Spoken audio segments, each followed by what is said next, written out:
Assalamualaikum semuanya, Mimin lanjut lagi bosku. Bab 22-23. Terpikat pesona CEO cantik. Aku bilang tidak mau. Erlen menarik kedua tangannya, dengan kencang sehingga Eliana hilang keseimbangan ikut ketarik dan jatuh. Erlen, sampai kedua B1 bir mereka tanpa sengaja beradu. Keduanya terbelalak merasakan lembutnya saat kedua B1 bir mereka bertiga entuhan. Eliana langsung bangkit. Dia mencubit P1 Gang Erlen dengan emosi, "Kamu sudah mencuri C1 uman pertamaku." Bentaknya. Ak. Erlen memegang P1 Gangnya yang sakit.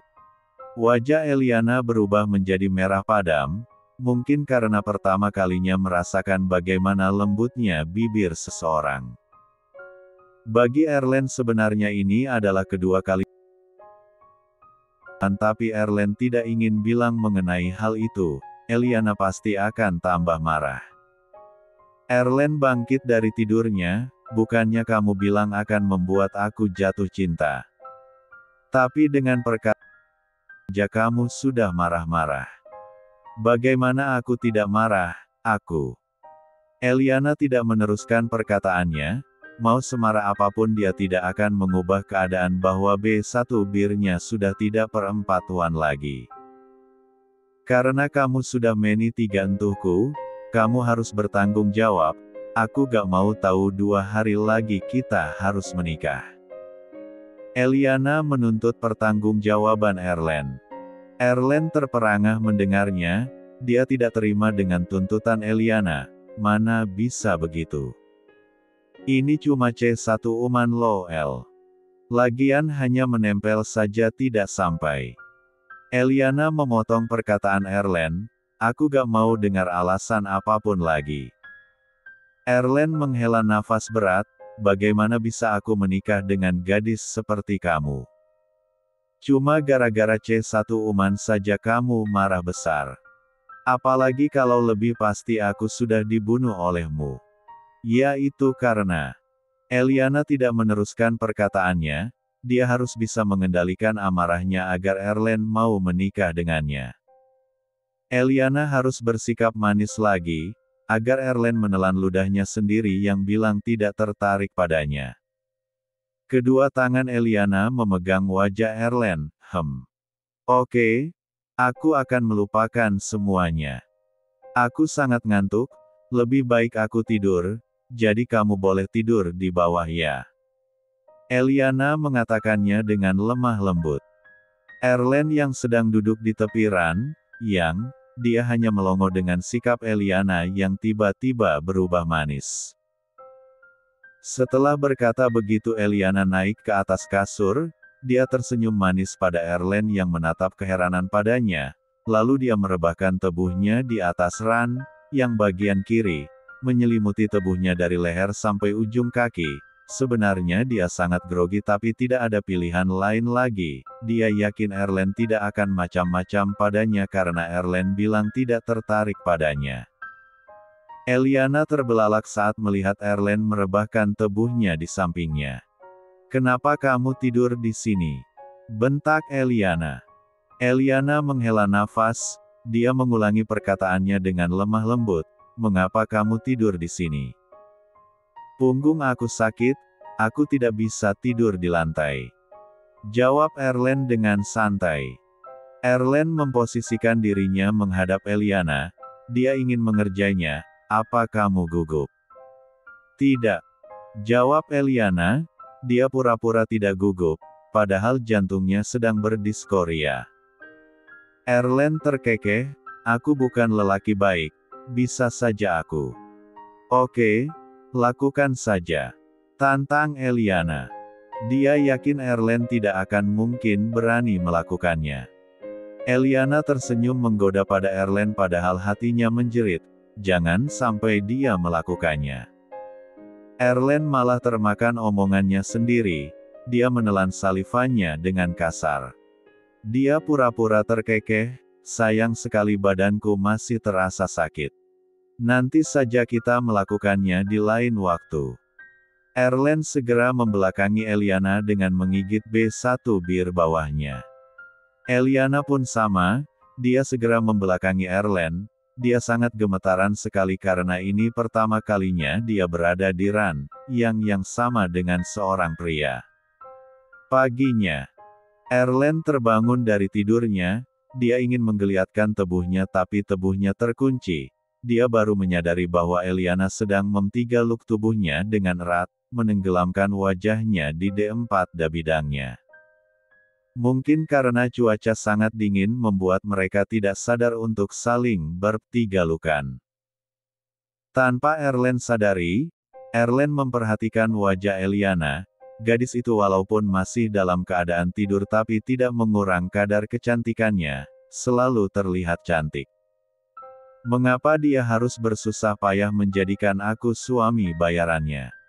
Padahal aku yakin gadis seperti dia akan mudah sekali mendapatkan calon suami.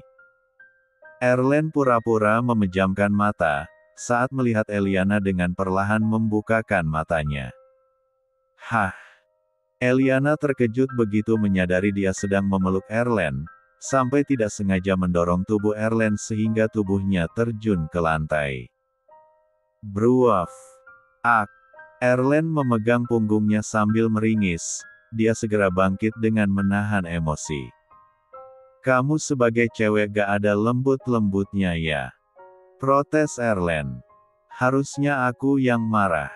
Kamu menggunakan kesempatan dalam. Eliana tidak meneruskan perkataannya begitu menyadari dia sedang berada di kasur bagian kanan padahal semalam dia berada di kasur bagian kiri. Itu artinya dia sendiri yang datang mentigaluk Erlen. Ya sudah aku maafkan kamu. Kata Eliana sambil tersenyum, lalu Eliana pergi ke kamar mandi untuk mandi di sana. Kenapa dia yang memaafkan aku? Seharusnya dia yang minta maaf sudah memeluk tubuhku. Gerutu Erlen. Eliana mengeluh saat memperhatikan kamar mandi di sana. Sangat kecil sekali menurutnya, Ais. Mengapa pagi ini diawali penderitaan seperti ini? Keluhnya. Eliana teringat saat tadi dia memeluk Erlen, sepertinya sepanjang malam dia terus memeluk tubuh pria itu. Mengapa aku tidur senyenyak itu bahkan mentigaluknya? Eliana membulatkan matanya. Begitu menyadari semalam dia tidak bermimpi buruk tentang Erlen saat kejadian 13 tahun yang lalu. Apa karena aku tidur dengannya makanya aku bisa tidur nyenyak bahkan tidak bermimpi buruk lagi? Eliana memegang B1 birnya mengingat saat dia tidak sengaja bersatu uman dengan Erlen. Wajahnya memerah mengingat kejadian itu. Bab 23. Kamu tunggu di sini. Erlen menyuruh Eliana untuk menunggunya di dalam mobil. Eliana menganggukkan kepala, dia menurut saja, karena dia tahu bisnis apa yang Erlen kerjakan hari ini. Sementara Erlen keluar dari mobil, dia membawa 2 koper di dalam bagasi. Erlen berjalan menuju sebuah markas. Dia disambut oleh beberapa anak buah pemilik markas itu, sambil memeriksa pakaian Erlen siapa tahu ada yang mencurigakan. Setelah itu Erlen dipersilahkan masuk ke dalam. Sementara Eliana memperhatikan Erlen dari kejauhan, entah mengapa dia sangat mengkhawatirkan pria itu, mengapa dia selalu bekerja di tempat yang berbahaya. Gumamnya. Dert, dert. Ponsel Eliana bergetar. Eliana terperangah. Akhirnya ada sinyal juga. Rupanya di daerah sana ada sinyal juga. Dengan cepat Eliana mengangkat panggilan telepon dari Miss Bona. Nona El, di mana Anda sekarang? Dari kemarin saya menyuruh para bodyguard untuk mencarimu. Tanya Miss Bona dengan nada khawatir, karena dari kemarin Miss Bona mencoba untuk terus menghubungi handphone Eliana. Sayangnya di daerah tempat Eliana menginap semalam sama sekali tidak ada sinyal. Aku lagi di kota S, sebentar lagi aku pulang. Ya ampun Nona, untuk apa Anda di sana? Mengapa kemarin tidak membawa 1 orang bodyguard pun? Miss Bona malah mengomel. Aku mengikuti pria itu. Aku juga tidak tahu akan pergi ke daerah sini. Miss Bona tenang saja, aku baik-baik saja kok. Eliana melihat Erlen keluar dari markas itu dan berjalan ke arah mobil. Ya sudah, aku tutup dulu teleponnya. Tapi Nona El. Klik. Halo Nona El. Miss Bona mencoba untuk menghubungi Eliana beberapa kali, sayangnya tidak ada respon juga. Padahal saat ini di mansion sedang ada Tuan Mario, menunggunya bersama Juan dan Nyonya Vera. Mereka datang ke sana untuk melamar Eliana. El di mana Miss? Tanya Nyonya Vera pada Miss Bona. Miss Bona duduk di kursi sofa bersama keluarga William itu. Kebetulan sekali hari ini Nona El sedang melakukan fitting baju pengantin, mengingat pernikahan mereka besok. Miss Bona mengatakannya dengan begitu santai, pura-pura tidak tahu apa niat mereka datang ke mansion. Tentu saja perkataan Miss Bona membuat mereka terkejut. Jadi beneran El punya kekasih? Juan mengerutkan keningnya. Padahal selama ini aku gak pernah lihat Eliana berkencan dengan siapapun. Juan sangat tidak mempercayai ucapan Miss Bona. Tapi kenyataannya memang seperti itu Tuan Juan. Miss Bona mencoba untuk bersikap dengan tenang. Siapa namanya? Apa pekerjaannya? Tanya Tuan Mario, dia sangat terlihat kesal. Miss Bona pura-pura tenang, padahal dia juga belum tahu apa Erlen akan bersedia menikah dengan Eliana atau tidak. Saya tidak berhak untuk memberitahu Tuan tanpa seizin Nona El. Tuan Mario tidak bisa memaksanya, karena dia tahu Miss Bona memang sangat patuh dan setia pada Eliana. Mungkin jika tidak ada Miss Bona, Eliana akan semakin terpuruk karena hanya Miss Bona yang bisa diajak bicara olehnya, dan selalu menemaninya dan merawatnya dari Eliana masih kecil. Karena kesetiaannya itu membuat dia tidak tertarik dalam dunia pernikahan. Padahal usianya sekarang sudah menginjak 45 tahun.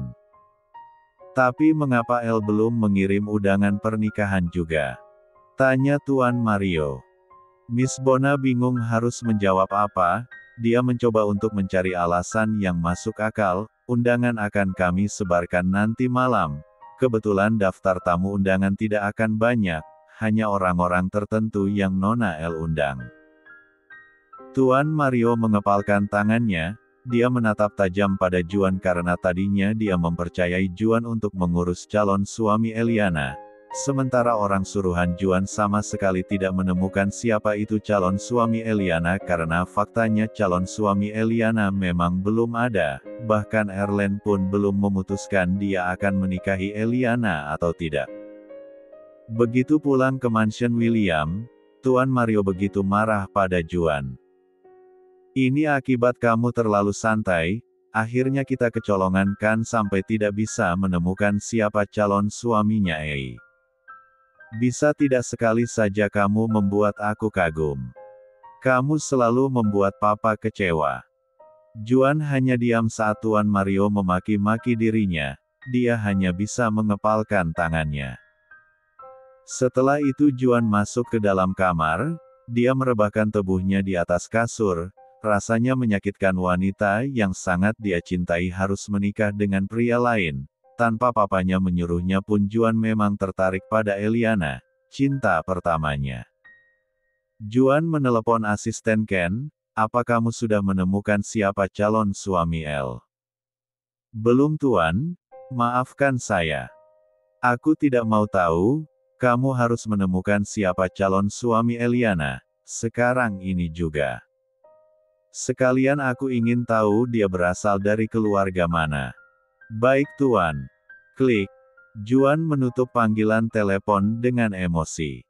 El, mengapa kamu tidak bisa mencintaiku? Aku mengenalmu dari kecil, tahu segala hal tentang kamu, bahkan aku selalu memperhatikan kamu, tapi mengapa kamu tidak bisa membuka hatimu untukku? Dari pagi Erlen ingin mencari tempat untuk sarapan, Tapi Eliana tidak ingin makan di pinggir jalan. Dia meminta Erlen untuk makan di restoran, makanya Erlen mengutamakan pekerjaannya dulu. Sepertinya di sini tidak ada restoran, kita makan di mana sajalah, kata Erlen. Dia sudah memutar-mutar mencari restoran di daerah sana. Tapi aku tidak mau makan di tempat seperti itu, bagaimana kalau tidak higienis? Eliana merinding mengatakannya.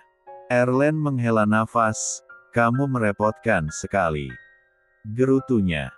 Sampai akhirnya Erlen menemukan sebuah rumah makan kecil. Erlen segera memarkirkan mobil di depan rumah makan itu. Mengapa berhenti di sini? Protes Eliana. Erlen tidak ingin mendengarkan protesnya. Dia masuk ke dalam rumah makan itu, tanpa peduli Eliana yang protes karena tidak ingin makan di sana. Dicoba dulu makanannya, kalau tidak suka, kamu boleh protes. Akhirnya Eliana pasrah saja. Erlen memesan makanan untuk Eliana. Begitu pesanan datang, Erlen makan begitu lahap saking laparnya. Dia melihat Eliana yang hanya memakan 3 sendok saja. Habiskan makanannya, suruh Erlen. Aku memang selalu makan sedikit, aku rasa segitu juga sudah cukup, jawab Eliana. Dia memang memiliki selera makan yang kurang baik. Besok aku diharuskan menikah, biar aku tebak, kamu belum bisa mencari uang 20 miliar itu. Erlen menghela nafas dengan berat, dia menatap Eliana dengan tatapan serius. Aku memang belum memiliki uang sebanyak itu, tapi aku tidak ingin menikah dengan kamu. Apa kamu akan terus memaksaku?